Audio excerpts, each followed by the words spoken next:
What is up, guys? It's me, the ALE Double X Prince, here for a different video. As you can see, I am wearing a phenomenal AJ Styles t-shirt.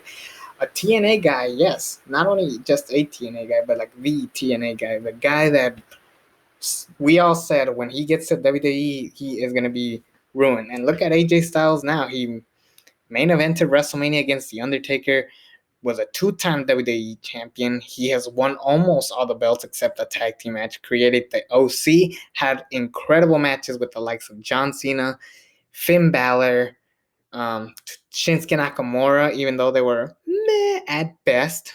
But he has done some amazing work in the WWE, and nobody thought he would. But here are 10 guys who WWE really dropped the ball where they were legit main event stars in other companies, but they just never seemed to do the best work they could with them. And that is very disappointing for me to say because these guys could have been more. So, before I get to the 10, here are some kind of honorable mentions because I didn't put these guys on the list because they either did not so bad or it was given some circumstances, but anyways, so Booker T, I think he did a great job. They tried like later on in the years, but they should have like been at the top from the beginning. Um, Also, I wasn't a big fan of Booker T's attire in the WWE. I like his old school WCW with the flaming tights, the haircut. Like I wasn't a big fan of his dreads. Like I never was a big fan of that look. There's that RVD. He kind of ruined his push because he did drugs, so I can understand why. Samoa Joe is too injury prone. He could have been one of WWE's biggest names. Matter of fact, there's a lot of people, including myself, that would agree that Samoa Joe could go. Did not need to go to NXT to be a big star because people were just waiting for him to go up against the likes of Roman Reigns, Brock Lesnar, John Cena, which we never got. But Samoa Joe, if he wasn't so injury prone, hell, this is 2006 Samoa Joe. I guarantee you, this guy would have been a star in the WWE. Sabu, he was almost on the list, but he didn't make it. Part of it was definitely like him getting in trouble with drugs, so I understand that. Um, Dean Ambrose, he was a WWE champion. He won all the belts. He's the first of the Shield to be a Grand Slam champion, and also he was in the Shield. They did him wrong afterwards as a babyface, and then they even did him even worse as a heel. But you can't really necessarily say he was ruined. He was still one of WWE's top players at the time. Goldberg, he kind of redeemed himself in his final run against Brock Lesnar. Then he ruined it by fighting The Undertaker, but I don't know. There could be a chance that Goldberg redeems himself once again. Um, Austin Aries, he's a bit of an asshole, so I can understand why they didn't push him the way he did. And to be honest, Austin Aries could have been a good mid card. I don't see him as in the main event. Dean Malenko, I never saw this guy as a main eventer. I like Dean Malenko. He was fantastic in WCW. He was terrible in the WWF. But I didn't see him as a main event player. A lot of people say they did, but no. He was clearly the weakest out of Los Tres Amigos behind Benoit and Guerrero. Eric Young, I'm going to be real. I never liked Eric Young.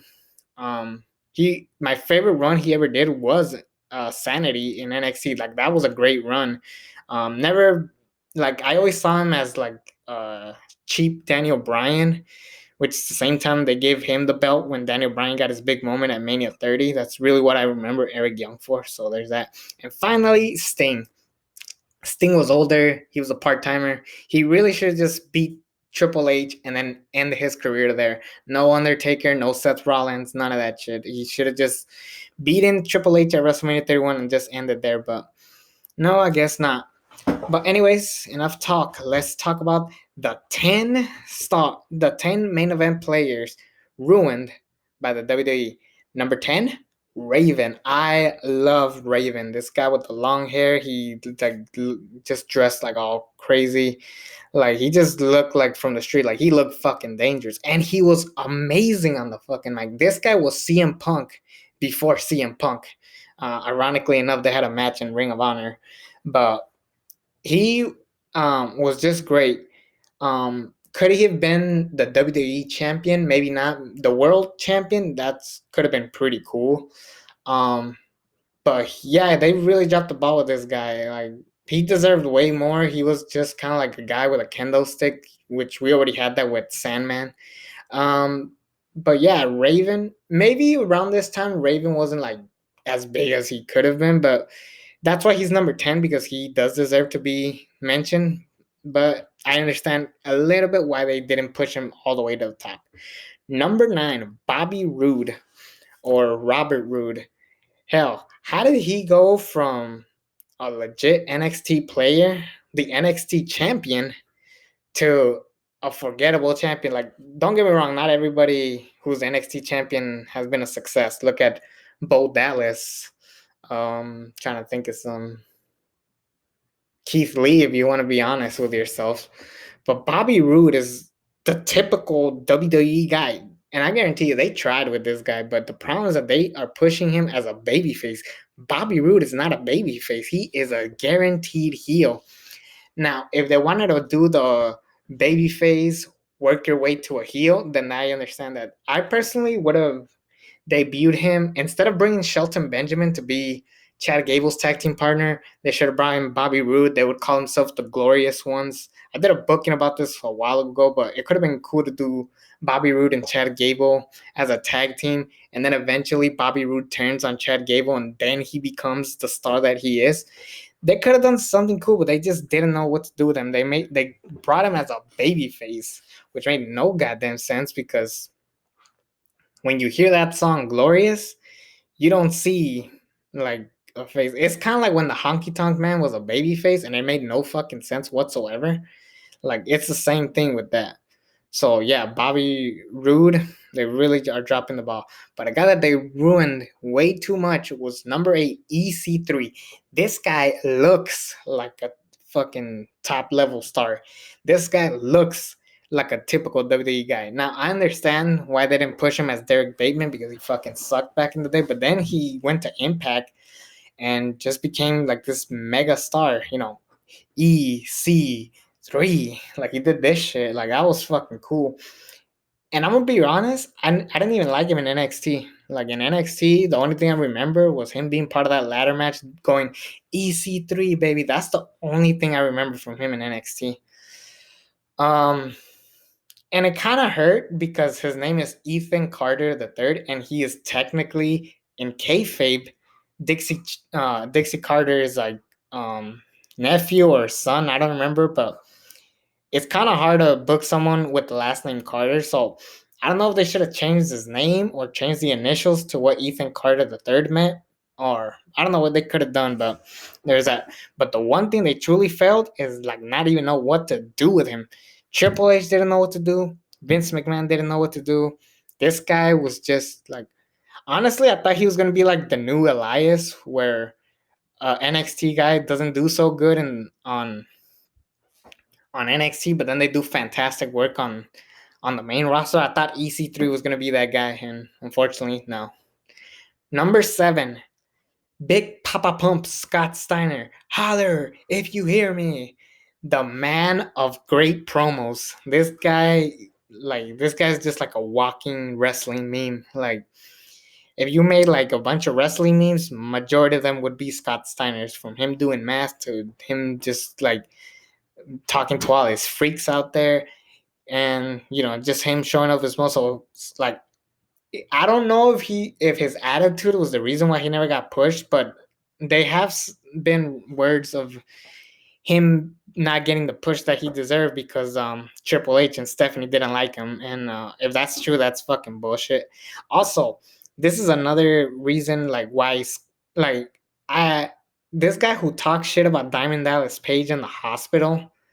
This is not a baby face. This is a fucking heel. They brought him as a baby face, and then worst of all, they didn't know whether to put him on Raw or SmackDown. They just kept going back and forth with him until they made up their fucking mind. And then by 2004, he was let go. He just said, "Fuck this," and yeah, he's never coming back to the WWE. That's just a fact. But Scott Steiner could have been something great, and they just treated him like a mid card. How the fuck does a guy that looks like that a mid card? How the fuck is that a mid card? I don't get it. Um, Number 6, I kind of understand why they didn't push this guy, but at the same time, it's like, come on. Number 6 is Tommy Dreamer. I wanted to put like the face of ECW. Like I consider him one of the biggest faces of ECW. He was at one point the GM, wasn't he? On WWE ECW, but I don't know. Tommy Dreamer had this thing about him where it's like something new, something different. Some people didn't like him. I didn't like. Some people like the Sandman, but they don't like Tommy Dreamer, or vice versa. I'm one of those people that likes Tommy Dreamer, but never liked Sandman. But Tommy Dreamer, he had good promo skills. He had a look. He looked unique. You knew who the hell he was by seeing him. Hell, he was the ECW champion. Does anybody remember that? No. Also, if you guys didn't remember, he got retired by Zack Ryder. Yeah, remember that? Sorry about that. Number 5, Big Van Vader. How the hell did you guys mess this up? Now, a lot of people backstage didn't like him because he was like he hurt people, like he was an unsafe worker. I could see that, but at the same time, Vader was a mega name in Japan, WCW. He was just a mega star. And then when you buy him, what do? You fed him to Shawn Michaels. Yes, before there was a John Cena, there was a Shawn Michaels. And Vader never recovered. Like he went from like the title picture to like tag team title division, and then little by little he just started being on Sunday Night Heat, which was like not fair for the guy. Like they had a mega star, they had a fucking star there, and they just didn't fucking do it. Like what the hell, guys? But yeah, Vader. And Vader had the potential of being like a WWE champion. Like some people said it should have been like I personally say that it should have been Vader winning the WWE championship and then facing Undertaker at WrestleMania 13. Yes, he would have been a transitional champion, but he would have been a WWE champion nonetheless. Number 4. Now this guy kind of ruined his own push, and he actually had potential. Number 4 is Tazz, like a fucking monster. They brought him like great, like that epic moment at the Royal Rumble 2000 with Kurt Angle and at MSG. That was both the greatest and worst moment of his life. Like that was one of the greatest debuts I've ever seen, and then it just gets ruined because he got injured, or he injured Kurt Angle really badly, which really hurt his push, and it kind of hurt that they never trusted the guy. But this guy clearly had knowledge before and after his retirement. But yeah, Taz knows the business. Like this guy should be running AEW, honest to God. So, but Taz, like, you look at this guy and you see like a fucking crazy maniac. If you guys never seen Taz, he's basically like Tommaso Ciampa, even with the theme song, with the I don't want to say sirens, but like the hospital. Like he was basically what Ciampa is now, and Taz, honestly, that guy was great. Like he's great on commentary, but he didn't really need to talk. He just needed to beat the shit out of people, and that's what a talent should be doing to like get over sometimes. Like so, not everybody has to be the same, and Taz was different than most people. Number 3, and this is the most recent one. Number 3, Shinsuke Nakamura. They fucking murdered this guy. Like in NXT, he was the face of NXT. Now by default, because 2016 was awful for NXT. Whether you like to admit it or not, but Shinsuke Nakamura was just buried. Like I'm sorry, but yeah, he was buried. And eh, I don't think he truly recovered. Like after his loss with Jinder Mahal, he won the Royal Rumble, but that was just out of pity, and fans were begging for this shit. And instead of like giving us a good story, they just said, "Look, this is what you guys want," and then we got the match, and it fucking sucked.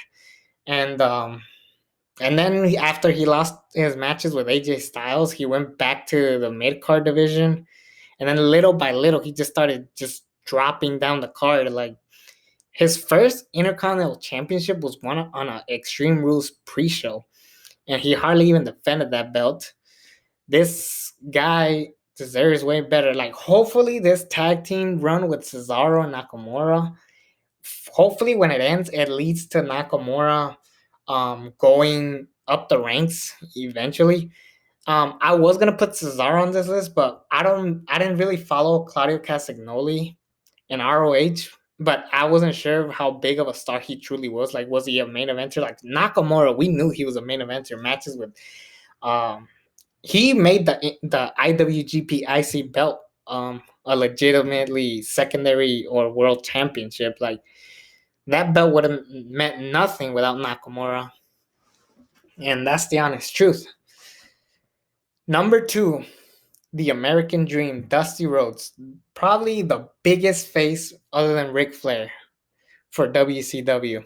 You bring him to the WWE just to have polka dots, make him a jobber. He's only had one WrestleMania match as of recording.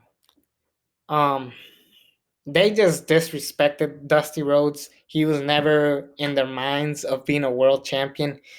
He could have done some cool things. I wouldn't have necessarily brought back his character.